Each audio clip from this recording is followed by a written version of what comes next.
Murphy's Law states that anything that could go wrong will go wrong. Same is true in living in the RV life. In this video, there's 4 things. It's not a matter of if they go wrong, it's a matter of when they go wrong. So you got your truck and you got your RV. You're ready for an adventure. However, if you live long enough in the RV, there are 4 things that will go wrong. Some of them you can do preventive maintenance, and some of them you're just gonna have to fix it as they break. The first one is inside the RV. There's nothing really you could do with this except just fix it later. There's 2 ways to fix it. One's temporary and one's permanent. I'm talking about the wallpaper. They will warp. They will come off. Your dog's gonna chew them. It's just gonna happen. 2 things that I was able to do depending on how much time you really have and if you're ready to take on the project. The first one is just grab a heat gun. Just heat up the area. Let the adhesive and the glue activate itself and just press it gently. Just make sure you don't heat it too hot. It's gonna warp. And you also want to make sure that you're using medium heat, or else it's gonna warp and it's gonna get ripped, and now you got a bigger project. The other thing is that it's gonna happen, which has happened to me, is you're just gonna have to remove the wallpaper. Removing a wallpaper, there's so many things on YouTube on there, but one thing I've been able to do, which is easier, is just get a razor blade, cut sections of the wall, and then use your heat gun and then peel the wallpaper, and then use sandpaper.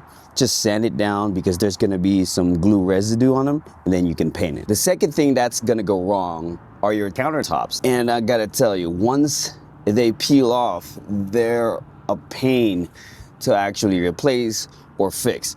Fortunately for you, if you catch it early enough, you can do some preventive maintenance. In my kitchen, it was too late. There's already cracks on them. Water already got underneath the laminate. So I had to remove the entire countertop. So I was able to replace it and just build my own. And I used butcher block to do it. But that took a few days to accomplish. But if you catch it early enough, you can fix it before more problems happen down the road. I was able to do it with my bathroom sink. It normally start to come off where there's water gets underneath the laminate. Normally it happens in the sink area. So as soon as you see it peeling off, buy yourself a caulk really generously on that area, and it will stop the water from getting into. If you catch it soon enough, you'll be able to fix it. But if not, you're gonna have to replace the entire thing, and that is a big project. The third thing, and actually also the 4th thing that's gonna go wrong, is your black tank. And this is really where it gets nasty. Let's start with the one thing that will go wrong. The first thing for me at least were these levers right here. You pull it and you push it through time.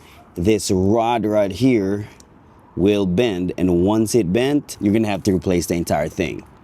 So the way to fix it is you follow the cable and it will lead you to the black tank. And it's such a big project. It's a pain to actually replace that thing.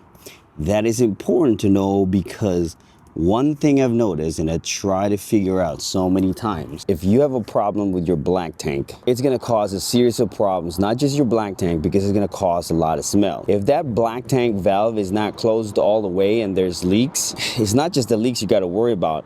That smell is gonna go through your entire RV. So you gotta make sure that black tank is closed all the way. And hence, that's the reason why those rods break, because you have to close it all the way and pull it out all the way out. And then they bend. Once they bend, they're done. That leads me to the 4th thing that will go wrong in your RV. It's attached to your black tank. The valves of your black tank will fail eventually. And I just said it. Once they fail, it's gonna stink up your entire RV. You can't really prevent these things. It's just gonna happen. The black tank valve and the rod, they will break eventually. Just be prepared for that, and make sure you got hazmat suit. Replacing the rod is not as bad. It's a pain to remove the entire covers underneath the RV, and it's a pain to install it, but it's not nasty. What's nasty is when you have to replace the actual valve because it doesn't close all the way. That you gotta wear a hazmat suit, because literally shit will come out of there as soon as you remove it. But it's just gonna happen. Be prepared for it. It's not a matter of if, It's a matter of when. So watch out for these things and be prepared.